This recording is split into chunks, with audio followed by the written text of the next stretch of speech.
आज की स्वार्थी दुनिया में जहां लोग केवल अपने बारे में सोचते हैं, हिमाचल प्रदेश के नालागढ़ दत्तोवाल की शकुंतला देवी मानवता की एक अनूठी मिसाल पेश कर रही हैं। एक किराए के मकान में अपनी 3 बेटियों की परवरिश करने वाली यह महिला बेसहारा और घायल जानवरों के लिए मसीहा बनकर उभरी है।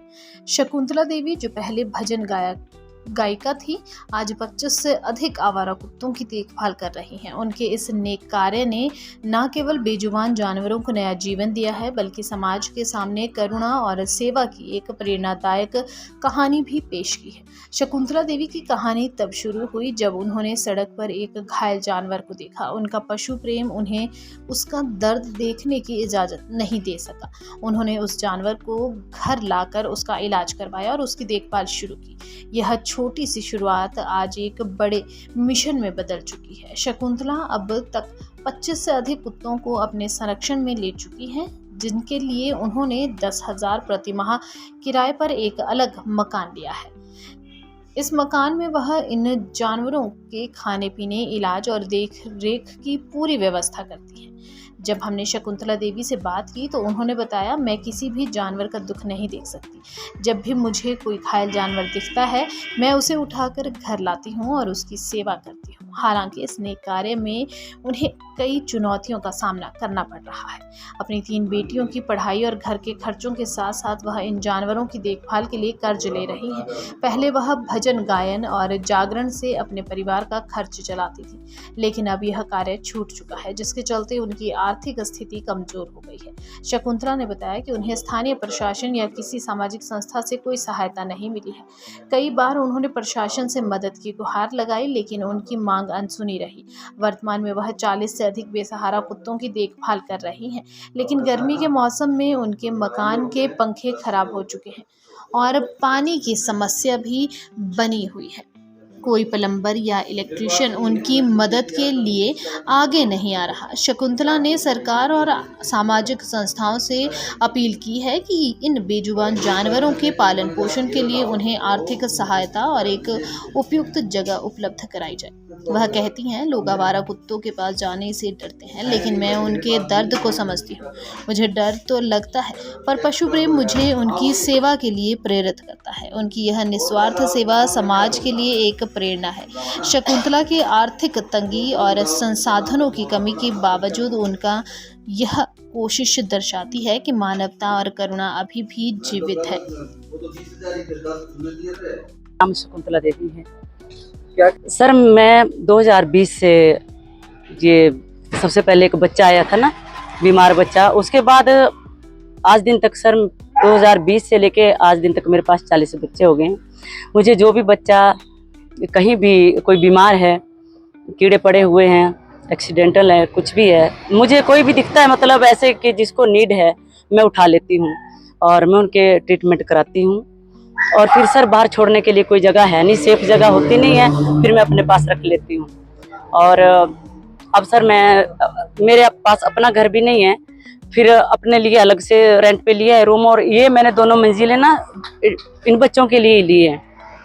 और अब लोगों ने मतलब मुझे देख के कि इसके पास डॉगी रहते हैं, तो छोटे छोटे बच्चे उठाते हैं, कहीं से भी उठा के ले आते हैं और यहाँ पे मेरे दरवाजे के पास रख देते हैं। सर ऐसी कंडीशन होती है बच्चों की कि उनकी अभी आंखें भी नहीं खुली होती हैं। फिर उनको सिरिंज से दूध पिला के सर मैं ऐसे पाल के तो मैंने रखे हुए, मैं छोड़ नहीं पाती इनको कहीं भी। काफ़ी कोशिश की मैंने, एसडीएम साहब के पास भी गई, एमसी वालों के पास भी गई कि मेरे पास इनको रखने के लिए जगह नहीं है। बाकी तो चलो मैं करवा लूँगी जैसे तैसे, खाने का भी और रहने का भी, मतलब किराए का भी, जो भी होगा, ट्रीटमेंट का भी। पर मुझे थोड़ी सी जगह प्रोवाइड करवा दे, कहीं भी जगह दिला दें कि इनको मैं शेड बना सकूं। शेड का भी मैं खुद खर्चा उठा लूंगी सर, जहाँ पे मैं इतना कर रही हूँ वो भी कर लूंगी। लेकिन यहाँ पे बच्चे ना बहुत दुखी हो चुके हैं। अगर यहाँ पे सुखी होते, मेरे पंखा खराब हो रखा है सर, और इतनी भारी गर्मी में भी मेरे बच्चे बिना पंखे के रह रहे हैं। मैं इतनी मतलब परेशान हूँ, मैं खुद से परेशान नहीं हूँ, मैं इन बच्चों से के दुख से परेशान हूँ। तो लोगों ने इतना शुरू कर दिया सर, यहाँ ऊपर मेरे बच्चे रहते हैं, बाहर से पत्थर मारते हैं और पीछे खिड़कियां हैं, उधर ना खिड़कियों के पास आग जलाते हैं और पूरा धुआं।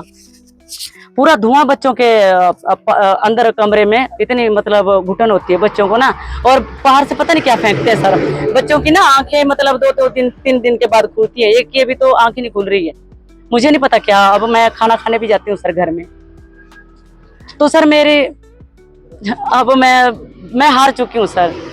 मैं बाबा हरदीप जी के पास भी गई थी कि सर मेरी यही गुजारिश है कि चलो इन बच्चों के लिए बस खुली जगह मिल जाए, इनको हवा थोड़ी मिल जाए, थोड़ा बाहर घूमने फिरने के लिए हो जाए, बाहर बांधने के लिए हो जाए, लेकिन बच्चे इनके लिए कोई फैसिलिटी नहीं आज दिन तक सर।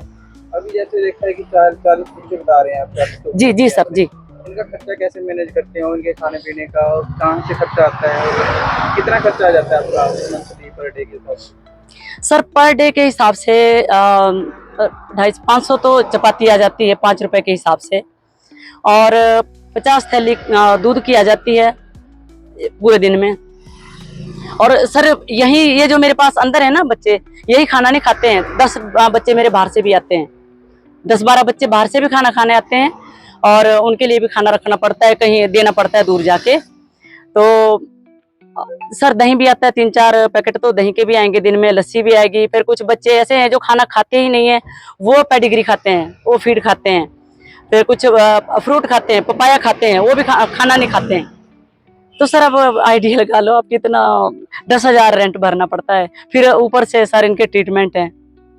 और बच्चे छोटे छोटे बच्चे हैं सर, उनका अलग से दूध ही आता है, और वो तो दूध ही पीते हैं। क्या मांग करते हैं सरकार से, कितना खर्चा आता है, क्या होना चाहिए?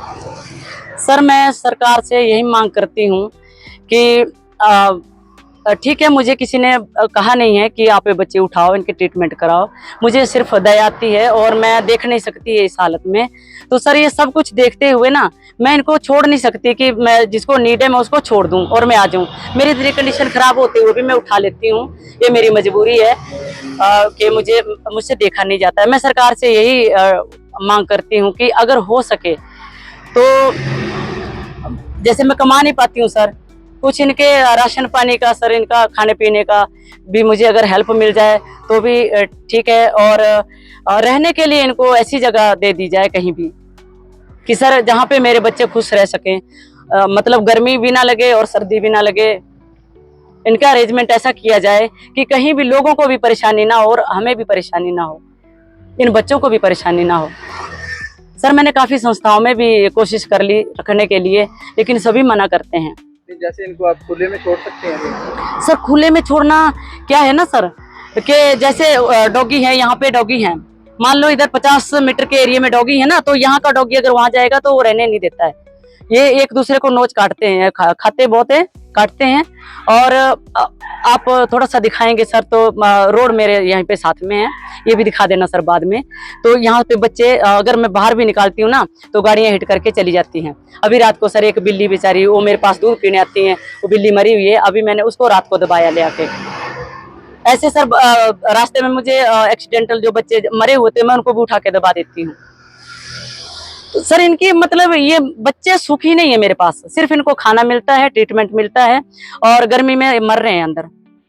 लोग पंखा भी ठीक करने नहीं आते हैं, कोई काम करने नहीं आते मेरे पास, कोई फिटर नहीं आएगा, कोई अंदर कोई नल खराब है, कुछ खराब है, कोई नहीं आएगा।